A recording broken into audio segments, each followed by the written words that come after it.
Hello, friends, and welcome back to Stories About Entitled People. Let's start our video with a story about petty revenge in the robotics industry. But before we begin, don't forget to subscribe to our channel if you're new here and turn on notifications so you don't miss a new video every single day. Here we go. Be a bunch of jerks? Have fun redoing your wiring? I'm a mentor for a couple robotics teams at my school. Most of the students are humble and very respectful. But this year we had one team in particular that really upset me. Let's call them team jerks. This team would never clean up their workstation, blatantly disregard instruction and safety rules, refuse to help anyone but themselves, and had the crappiest attitude ever. Their coach was just as bad. He had no respect for other mentors or coaches and constantly broke safety rules, only further reinforcing the bad habits of students he coached. A couple days before the competition, I was doing my rounds, asking teams if they needed any help when one of the teams told me the coach of Team Jerks refused to move off the field for no other reason than he and his team were comfortable sitting on the field. We all share one field, and it's common courtesy to move if other teams want to practice or test code. I was pretty pissed off. When I went over to ask them to move off the field, they just rolled their eyes and scoffed at me, leaving behind some of their tools for me to put away. Not even 15 minutes later, the coach has the nerve to interrupt me while I'm in the middle of helping another team. I walk over to find them zip-tying down two long 5-foot cables to the inner part of their robot. After looking it over, it seems that the hinges of their mechanism slightly cut into sections of one of the cables, causing the instability in connection. I explained the problem just as they finished putting the last zip tie into place. They'd need to redo their wiring if they wanted to permanently fix the problem, which would mean cutting almost every zip tie off, replacing the cable, and redoing the rest of the zip ties. I'd already put away all the tools they had carelessly left on the floor earlier, so I found them a pair of children's scissors, the kind that hurt your fingers when you use them, and told them good luck.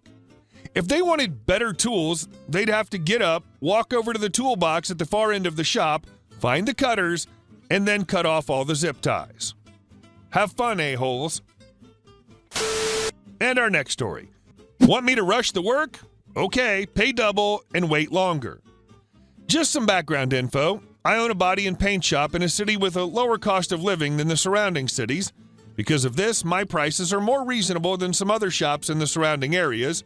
Also, I'm very picky when it comes to my work and have the mindset that regardless of what my customers are paying, within reason, I'll take extra steps to make sure the end result is up to my standards, and I always include a warranty on my work.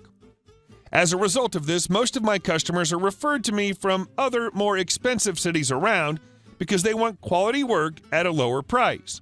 My prices are not cheap, but they are lower in comparison to more high-end shops in more expensive areas for the same quality of work. This has usually been a win-win for me and my customers. I had a guy call me and ask the usual questions, and he agreed to bring his vehicle down to my shop so I could inspect it and give him a quote. The following day, he brings his vehicle down to my shop, and I immediately realize that the vehicle has been previously painted. Experienced painters can usually tell. In this case, it was obviously not done correctly, as the paint was already beginning to fail.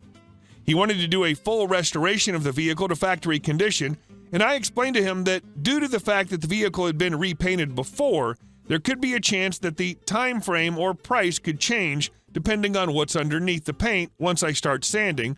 For example, improper bodywork or prep work done by the previous painter. I also tell him that if I do find any issues, that I'll run them by him before continuing to make sure it still fits within his budget. We agree to the terms and a rough time frame of 3 to 4 weeks. So long as there are no surprises, he leaves the deposit and I begin work on his truck. 3 days later, I have the bed removed as well as the front end, doors, and interior, leaving the truck as basically a skeleton, and I start sanding the parts. After I start sanding and I get through the paint layers, I see that there's some previous body filler on the panels, which is normal on older cars, especially when they've been repainted, and most of the time it's no biggie when the previous repairs are done properly, meaning the body filler should never exceed 1/8 of an inch thick. But I quickly find out that the cab of the truck had a pretty severe impact before, which the previous body shop had not pulled out before doing body work, and the panel had a full 1.5 inches of body filler. I stopped what I was doing and called up the owner to let him know, After discussing it and sending him a video of the issues, we agreed to adding an extra 2 weeks to the time frame and additional repair costs, and I began the proper repairs. About 2 weeks into the original drop date, I get a call from the owner of the truck, and he tells me that he needs the truck to be done by the following week because he has a buyer for it and doesn't want to wait any longer. At this point, I have the truck completely torn apart and have only finished the body work on the cab and front end and just started the repairs on the bed and doors, and that we'd agreed to an additional 2 weeks on top of the original time frame, which still had not come yet, for a total of 5 to 6 weeks. I explained to him that it would not be possible for me to get all the remaining work done within a week without me having to hire more people, which would add to the cost of the job. He followed up by saying he would not be paying a penny more, and that if his truck was not done by that date, he'd be at my shop with a tow truck and law enforcement to take it, and he wouldn't pay the remaining balance. Now, I knew that he'd not be able to get away without paying the balance, and that law enforcement would back that up, as in my state, I'm allowed to place a lien on any vehicle that has a balance on labor already performed and agreed to by the customer, which he had. At this point, the customer has begun making threats and insults, so I tell him I'd get the truck done on these conditions. The warranty would be void, I would not be responsible for any previous work done to the truck that may fail, and the outstanding balance would be paid in full on the day of pickup, and that the job would be considered complete. He agreed to the terms and told me to do what I had to do to make sure it was done. I proceeded to finish the repairs I'd started, still doing them the way I should, but for the remaining parts, I simply sanded the paint a bit and proceeded to paint the truck. Sure enough, the paint showed issues immediately, but the truck was finished on time. The owner comes to pick up his truck and is livid at the results and proceeded to call the police because he didn't want to pay. The police arrive and I show them the paperwork he signed as well as the text message backing my explanation. The cops then tell him that unless he pays the balance, he'd be forced to leave the truck and pay storage fees until it was. He reluctantly paid the balance and proceeded to take the truck to another shop where the truck sat for an additional 4 months, and he had to pay almost double the price I was charging to have them redo some of the work. The parts I took my time on before the whole issue arose were left alone. And our next story. Neighbors want to pick a fight. We make them pick up litter. Our neighbors are hellish, and they've gotten worse the longer they've been there. It started small because they decided they wanted part of the land that was ours, patch of garden/driveway, and didn't accept that they were not going to get it. If they'd been nicer, we'd have let them use the drive and some of the garden, but they got aggressive instead and started being extremely verbally threatening towards us. And that went from, I'll get my lawyers, to, look at this, you think you can outsmart a knife, in about a week. Some time ago, they decided to do up their garden. It's smaller than ours and had a huge old apple tree growing in the corner by ours. The tree was just by the fence separating the back of the garden from theirs. They cut down the tree, which was a shame. It wasn't long after there were a series of nasty storms, and the fence ended up being blown down. It went all over both properties, and now there's a gaping hole with only a tree stump separating them from us. Naturally, they try to make us fix the fence, since we're evil vandals who tried to take advantage of the bad weather to ruin their property. We were going to fix the fence because their dog gets in, but after all the hassle, we decided we weren't going to do that anymore. Instead, we decided to return their property to them.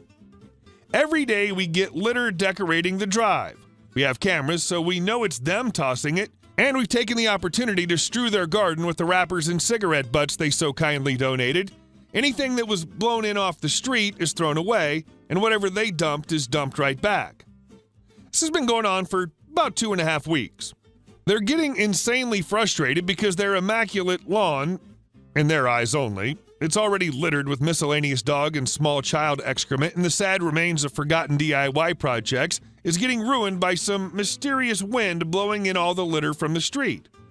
They decide to vent their frustrations on us by tossing more stuff on our drive. They also let their dog into our garden on purpose, and while none of us mind animals, that's just dangerous. There are tools and all sorts of nasty chemicals around that she could get hurt from, not to mention the fact that she's pretty much feral and could bite us, and have tried to poison our cat, which didn't work as he's a very picky eater, and their kid had to be rushed to the hospital after eating whatever it was they'd left out. So it's not like I feel bad about the whole thing, but I just wish they'd stop being jerks and move on. We don't like them any more than they like us, but they're way too desperate for a fight to just leave us alone. That being said, we're starting to move on to bigger and better things.